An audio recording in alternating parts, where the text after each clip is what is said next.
மேஷம் மேஷம் பேச்சை மட்டும் பேசாது. ரிஷபம் குறிப்பாக ஒரு நண்பரை மிகைப்படுத்தலாம். அவர்கள் உங்களை நம்புகிறார்கள் என்று அர்த்தம். மிதுன ராசிக்காரர்கள் எந்த சூழ்நிலையிலிருந்தும் தங்கள் வழியை பேசுவார்கள். கடகம் புற்றுநோய்க்கு 2 ஆளுமைகள் இருப்பதாக தெரிகிறது.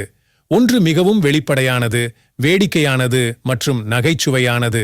மற்றொன்று வெட்கப்படுபவர், மனநிலை மற்றும் சமூக விரோதி.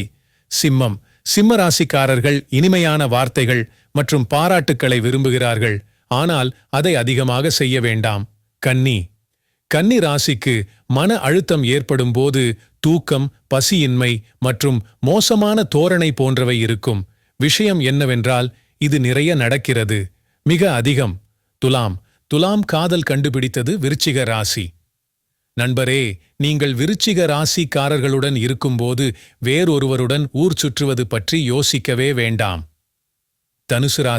தனுசு ராசிக்காரர்கள் தங்கள் நண்பர்களை தேர்ந்தெடுக்கும் போது மிகவும் கவனமாக இருப்பார்கள். மகர ராசிக்காரர்கள் எப்போதும் அபிமானத்தையும் கௌரவத்தையும் பெற வேண்டும். கும்பம் ஜாலியாகவும் உற்சாகமாகவும் இருக்கும். மீனம் உங்களுக்கு தெரிந்தவர்களை விட மீனம் அதிக நேரம் தூங்கும்.